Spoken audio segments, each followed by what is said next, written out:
오늘 말씀의 주제는 용서입니다. 참 어려운 주제입니다. 왜냐하면 용서라는 것이 잘 안 되기 때문입니다.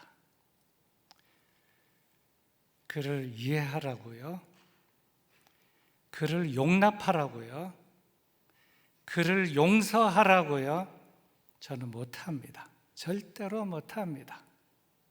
그가 나에게 뭐라고 말한지 아십니까? 그가 나에게 한 말을 당신이 듣는다면 당신도 절대 이해하거나 용납하거나 용서할 수 없을 것입니다. 이렇게 말하는 사람들이 참 많습니다. 용서라는 책이 있습니다. 이 책의 저자는 찰스 스탠리입니다. 그 책에서 저자는 이렇게 용서를 풀어갑니다. 용서를 안 하면 누가 손해냐? 용서를 안 하면 누가 손해냐? 용서 안 하는 사람이 손해이고 용서가 안 되는 사람이 손해이다 것입니다. 그렇다면 좀 더 구체적으로 용서를 안 하고 용서가 안 되는 사람이 손해를 본다는 그 손해는 어떤 손해인가? 첫째로는 마음에 용서 안 하는 사람이 마음에 상처를 입게 되기 때문에 손해라는 것입니다. 둘째는 용서를 안 하는 사람의 마음에 미움과 분노로 가득하게 되기 때문에 미움과 분노의 노예가 되기 때문에 손해라고 하는 것입니다. 셋째로는 육체적으로 상처를 입게 되기 때문에 손해라는 것이고, 넷째로 정신적으로도 용서를 안 하면 정신적으로도 문제가 되기 때문에 손해라는 것이고, 마지막으로 영적으로도 용서를 안 하면 용서를 안 하는 사람의 영에 문제가 생기기 때문에 손해라고 하는 것입니다. 그렇다면 이렇게 용서가 잘 안 되어서 용서를 하지 않게 되는 그 이유가 무엇일까요? 사실 이것이 중요한데 살펴보면 이렇습니다. 첫째로 용서를 하게 되면 내가 지는 것이 아닌가? 당신이 잘못했고 내가 옳은데 내가 용서를 하게 되면 내가 지는 것이 아닌가? 이래서 용서가 안 된다는 것입니다. 둘째로는 용서를 해주게 되면 나만 손해이다. 그 사람은 마음대로 옥탁으로 이렇게 나오는데 용서를 해주면 나만 손해인 게 아닌가? 그래서 용서가 안 된다는 겁니다. 그리고 용서가 안 되는 그 가장 그 마음의 밑바닥에는 이 자존심, 또 이기심, 이런 것들 때문에 용서가 안 된다는 것입니다. 심리학자들은 이렇게 말합니다. 용서를 안 하는 것은 마치 무엇과 같은가? 인질극과 같다. 용서를 안 해주는 그 사람을 내 마음에 인질로 딱 붙잡아 놓고 저를 계속해서 미워하고 저에게 분노하는 것, 그것은 용서 안 하는 사람은 그 사람을 마음의 인질로 잡아두고 있는 인질극과 같은 것이다. 이렇게 말하고 있는데 상당히 일리가 있습니다. 한 예화를 드리겠습니다. 강원도에서 일어난 실화입니다. 장소는 강원도 삼척 고개를 넘어가는 산등성이인데 비포장도로입니다. 때는 1999년 1월 19일 오후 한 4시, 정확히 4시 한 10분쯤 됐던 일입니다. 실화이고 이미 신문에 약 한 22년 전에 보도도 많이 되었고 다큐멘터리에서 많이 여러 번 다뤘던 내용이기도 합니다. 강원도 삼척의 산등성에 이제 두 차가 지나가는데 앞차가 엑센트를 탄 승용차인데 차는 좀 낡았습니다. 사냥꾼이 탔는데 꿩 사냥을 하러 가는 두 사람이 엽총을 가지고 그리고 엑센트 승용차를 타고 비포장도를 먼지를 휘날리며 앞에 가고 있었습니다. 근데 그 뒤에 조금 뒤에 신혼부부가 잘 차려입고 그랜저 새 차를 타고 뒤따라가고 있었습니다. 앞차가 가는데 먼지가 휘날리고 뒤에는 그랜저 신혼부부가 타고 있습니다. 한참 가다가 먼지가 날리니까 새 차가 또 성능도 좋으니까 계속 밟아서 앞차 액센트, 꽁 사냥을 가는 그 차를 앞질렀습니다. 계속 앞에 가던 차는 갑자기 뒷차가 자기를 차를 앞지르니까 이게 뭐냐? 그래가지고 이제 뒷차가 자기가 이제 앞에 가다가 뒤로 밀리고 먼지를 뒤집어 쓰고 가니까 밟아가지고 또 앞질렀습니다. 그러니까 또 뒷차가 또 그랜저도 이것도 안 되게 돼서 또 앞지르고 5분 동안 서로 앞서거니 뒤서거니 하다가 그 사냥을 가던 그 액센트 승용차 운전자가 창문을 열고 그랜저를 향해서 신혼 부부 그 신랑을 향해서 막 욕을 퍼부었습니다. 그랬더니 이 신랑과 이 신부는 놀래가지고 이랬다간 큰일 나겠다. 전속력으로 달리기 시작을 하고 뒷차도 밟고 앞서거니 뒤서거니 하댔는데 갑자기 땅 하는 소리가 나는데 이 사냥을 가던 그 차에서 이 신혼부부의 운전자를 향하여 엽총을 쏴서 신혼부부 신랑이 현장에서 핸들을 잡고 꼬꾸라지고 말았습니다. 그땐 차는 정지될 수밖에 없었고 피투성이가 됐는데 신부는 한복을 곱게 차려입고 이제 신랑을 이렇게 드러내서 병원으로 옮기려고 그러면서 살려달라고 애원하는데 이 사냥을 가던 이 사람들도 서고 그랜저도 섰습니다. 살려달라고 애원하는데 이 한복을 차려입은 신부의 가슴에다 엽총을 발사해서 신랑과 신부가 그냥 그 자리에서 다 세상을 떠나고 말았던 사건입니다. 실화이죠. 뉴스를 검색하면 다 나옵니다. 그리고 나서 이 범인들은 도망가다가 나중에 잡히고 법의 심판을 받고 그렇게 되었습니다.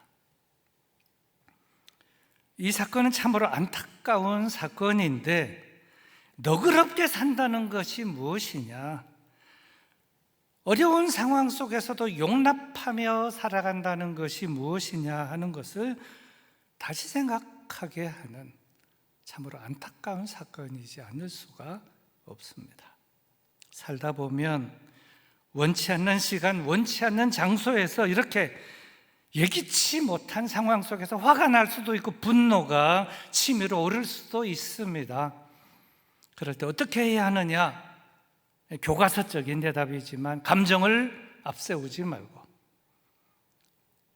넉넉함, 너그러움, 또 이해, 또 이런 걸 총동원해서 그 어려운 상황을 잘 극복해야 한다.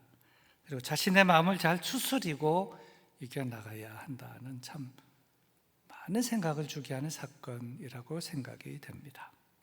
오늘 본문은 베드로의 질문으로부터 시작이 되고 있습니다. 주여, 형제가 내게 죄를 범하면 몇 번이나 용서하여 주리까? 7번까지 하오리까? 용서를 묻고 있습니다. 용서. 구체적으로는 용서의 한계를 묻고 있는데 이 질문은 용서라는 것이 참 쉽지 않다 하는 것을 내포하고 있습니다. 당시 유대 랍비들은 용서는 3번까지는 해줘라, 3번까지 용서하라 이렇게 말하고 있는데 베드로는 수제자입니다. 그런데 예수님은 이 랍비들보다는 그래도 훌륭하신 분이 아닌가. 랍비들은 3번까지 용서해 주라 그랬는데 7번까지 용서하리까 선생님? 이렇게 묻고 있습니다. 또 하나는 예수님께서 언젠가 어떤 사람이 너희에게 죄를 범하고 7번이나 돌아와서 내가 잘못했노라 용서해달라 그러면 용서해줘야 된다, 이렇게 예수님께서 말씀한 적이 있었기 때문에 그 말씀을 기억하고 7번까지 하오리가 이렇게 예수님께 질문했다고 봅니다. 이러한 질문에 예수님께서는 아주 의외의 답변을 하셨습니다. 7번뿐 아니라 7번을 70번까지라도 할지니라. 이 말은 490번만이 아니라 무한하게, 무한정으로 용서하라는 말씀입니다. 사실 용서라고 하는 것이 나는 너를 지금 몇 번째 용서하고 있다, 이걸 계산하고 있는 사람은 진정한 용서가 아니지 않겠습니까?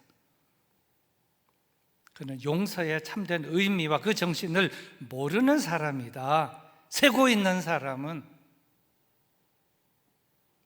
그러면서 예수님께서 들려주신 이야기는 용서란 무엇인가, 용서의 정신은 무엇이고 용서는 어떻게 해야 하는 것인가, 여기에 대해서 말씀을 해주셨는데 그 내용이 용서할 줄 모르는 종 비유입니다. 결론은 용서할 줄 모르는 종처럼 되어서는 안 된다, 그렇게 살아서도 안 된다 하는 것입니다. 모름지기 사람은, 하나님의 형상을 닮은 사람은 용서할 줄 알아야 하고 또 용서하며 살아야 한다, 이런 말씀인 것입니다. 그러면서 마지막에 예수님께서 하신 말씀이 중요한데 이렇게 말씀을 하셨습니다. 너희가 각각 마음으로부터 형제를 용서하지 아니하면 나의 하늘 아버지께서도 너희에게 이와 같이 하시리라. 용서를 하되 계산적으로 하는 사람이 있을 것입니다. 어떤 사람 용서는 마음으로는 하고 싶지 않지만 체면 때문에 어쩔 수 없이 용서한다, 이렇게 하는 사람도 있겠습니다만 진정한 용서는 그런 것이 아니라 마음으로부터 용서해야 한다 하는 말씀인 것입니다. 다시 말하면 하나님께서 누구든지 용서해 주시기를 원하시고 또 용서를 베풀어 주시기도 하시지만 이렇게 자기는 엄청난 용서를 받았음에도 불구하고 남은 조금 더 용서해 주지 않는 그 사람에게는 하나님도 용서해 주시지 않으신다. 용서하며 살아라 하는 말씀이라는 것입니다. 살다 보면 인간관계에 있어서 어쩔 수 없이 상황도 판단해야 되고 그 사람도 판단해야 하는 순간이 있습니다. 이 상황은 잘못됐다, 저 사람이 잘못됐다, 잘했다, 옳다, 그르다, 맞다, 틀리다, 어쩔 수 없이 판단해야 하는 상황도 있고 그 사람을 분별해야 하는 상황도 있을 수 있습니다. 하지만 그런데 그 속에서도 무엇을 생각하고 무엇을 실천하며 살아야 하는가? 용서라는 것입니다. 용서. 참 어려운 주제이지만 중요한 주제입니다. 용서. 용서를 생각하고 용서를 실천하며 살아가야 한다. 그리고 그 용서도 계산적이지 않는 용서, 조건적이지 않는 용서, 그러한 용서를 실천하며 살라는 것입니다. 뒤집어 보면 용서가 아닌 사랑이라고 했을 때 사랑도 조건적인 사랑이 사랑입니까? 진정한 사랑은 조건적이지 않습니다. 모든 조건을 뛰어넘는 사랑이 진정한 사랑, 마음 중심에서부터 나오는 사랑이 사랑인 것처럼 용서도 조건적이고 계산적인 용서는 진정한 용서가 아니고 마음 중심에서부터 나오는 용서야만이 진정한 용서이다. 바로 그런 것입니다. 종속윤리라고 하는 것이 있습니다. 종속윤리라고 하는 것은 상대방이 나에게 선하게 나오면 나도 선하게 나가고 상대방이 나에게 나쁘게 나오면 나도 나쁘게 나간다. 상대방이 나에게 욕하면 나도 욕하고 어쩔 수 없이 욕한다. 상대방이 나를 용서하면 나도 너를 용서해 준다. 상대방이 나를 용서해 주지 않으면 나도 너를 용서할 수 없다. 바로 이것이 종속윤리입니다. 상대방에게 종속된 윤리라고 하는 것입니다. 그런데 참된 신앙, 이 종속윤리를 넘어서 어떤 윤리가 되어야 되느냐? 절대윤리가 되어야 된다는 겁니다. 절대윤리. 이것이 기독교의 윤리입니다. 상대방에 따라서 움직이는 윤리가 아니고 하나님의 말씀에 입각한 윤리, 절대 윤리라고 하는 것입니다. 베드로의 질문을 받으신 예수님께서는 용서에 대하여 비유로 말씀하시면서 맨 처음에 하신 말씀이 이것입니다. 천국은 중요합니다. 무슨 말씀인가 하면 천국은, 하나님의 나라는, 천국의 백성은, 그 하나님의 나라의 백성은 어떻게 생각하고 어떻게 말하고 어떻게 행동하며 살아야 하느냐 하는 것입니다. 천국의 윤리에 대해서 말씀하고 있는 것입니다. 예수님께서 들려주신 용서에 대한 천국의 비유는 이렇습니다. 첫째는 천국에는 원수가 없다. 천국에는 원수가 없는 곳이다. 그러니 원수를 맺고 사는 사람, 용서를 하지 않고 사는 사람은 천국에 들어갈 자격이 없다. 천국 백성의 자격이 없다. 왜냐하면 천국에는 원수 맺는 사람이 있는 곳이 아니기 때문이다 하는 것입니다. 사실 용서를 하지 않는 이유, 내가 지금 용서가 되지 않는 이유야 있겠지만 천국은 용서한 사람들이 가는 곳이고 다 용서하고 어울려 사는 곳이 천국이기 때문에 천국에 가려면, 하나님 나라에 들어가려면 용서를 하라. 마음 중심에서부터 용서를 하고 그 다음에 천국에 들어갈 수 있다. 그렇지 않으면 천국에 들어갈 수 없고 천국 백성이 될 수가 없다. 용서 참 중요하다는 것입니다. 둘째로 천국은 서로의 관계를 따지고 사는 곳이 아니라 하나님과의 관계만 생각하며 사는 곳이 천국이라는 것입니다. 사람과 사람 사이의 관계는 복잡합니다만 그거 다 접어두고 천국에 들어온 것은 오직 하나님의 그 크신 자비와 긍휼, 은혜로 천국에 들어왔기 때문에 사람과의 관계는 따지지 않고 하나님과의 관계만 생각하고 있는 곳, 사는 곳이 천국이라는 것입니다. 생각해 보면 천국에 들어온 사람들은 다 자격이 없는 사람들이었습니다. 그러나 하나님의 그 크신 은혜와 사랑과 자비와 그 은총으로 천국에 들어온 것이 아니냐. 이게 서로 따지지 말라. 피곤하게.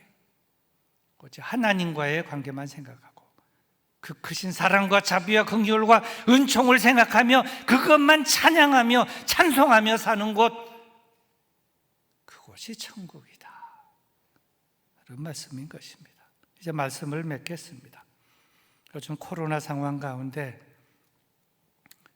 대화를 하다가 보면 대화가 잘 안 되고 충돌이 되고 또 대화하다 갑자기 화를 내는 사람들이 많습니다.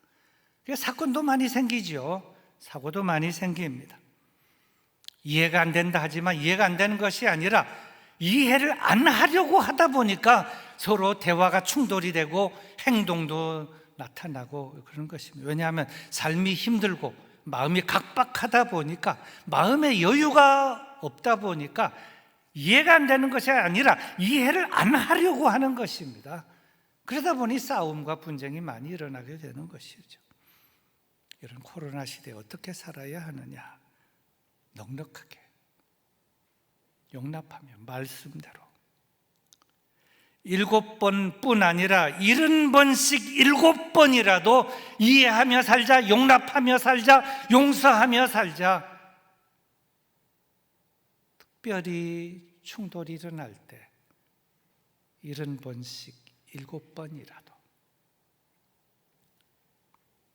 그런데 만일 내가 누구를 용서했다, 나는 그를 용서했다 하지만 오늘 이 말씀을 듣고 보니 나는 어쩔 수 없이 용서했다. 체면 때문에 형제이고 친척이고 친구이고 그래서 어쩔 수 없이 용서했다 하지만 마음 내면 깊은 곳을 보니까 사실 나는 그를 용서한 것은 아니다. 체면 때문에 그런 것이지 라고 했다면 다시 생각하고 진정한 용서를 실천하는 여러분들이 꼭 되었으면 좋겠습니다. 다시 말씀드리지만 용서를 안 하면 누가 손해냐? 나만 손해다. 건강도 손해, 정신적으로도 손해, 무엇보다 영적으로 손해인 것입니다.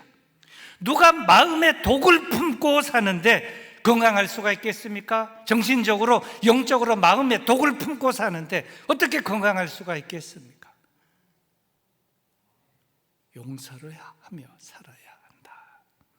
그러므로 우리 모두는 예수님의 말씀, 오늘 본문 맨 마지막 35절의 말씀을 잘 기억하고 마음에 담고 실천하며 살아야 할 줄로 믿습니다. 너희가 각각 마음으로부터 형제를 용서하지 아니하면 나의 하늘 아버지께서도 너희에게 이와 같이 하시리라.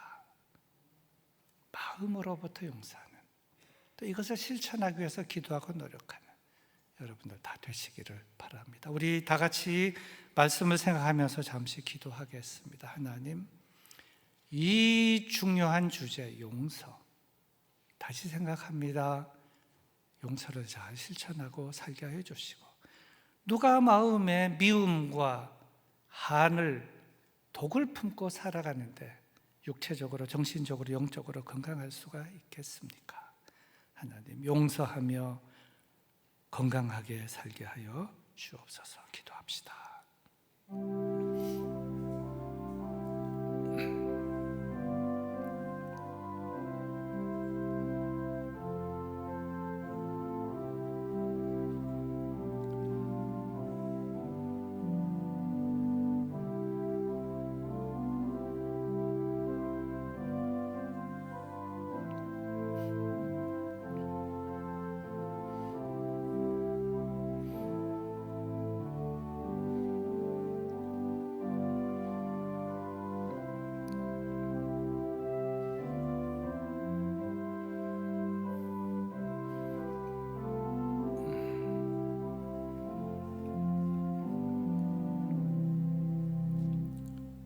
하나님 아버지, 오늘 우리에게 귀한 말씀, 귀한 주제 용서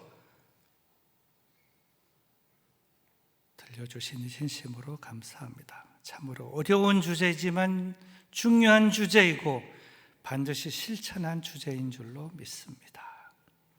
내 힘으로 안 되오니 성령님 주장하여 주셔서 마음 중심으로부터 형제, 부모, 가족, 친구, 친척, 이웃 다 용서하며 용납하며 이해하며 서로 좋은 관계 속에 살아갈 수 있도록 인도하여 주시옵소서. 이번 주간에는 민족의 명절 추석이 있습니다. 오랜만에 만나서 좋은 시간을 가지다가 서로 대화가 안 되고 감정이 상하고 툭탁거릴 수도 있겠는데, 너그러운 마음, 넉넉한 마음, 이해하며 용납하는 마음, 때로 용서하는 마음 허락해 주시옵소서. 먼 길을 운전하며 가고 오고 하는 길에 마음 상하는 일 없게 하여 주시고, 서로 어려운 일 발생하지 않도록 주님 주관하여 주시옵소서. 예수님의 이름으로 기도드리옵나이다.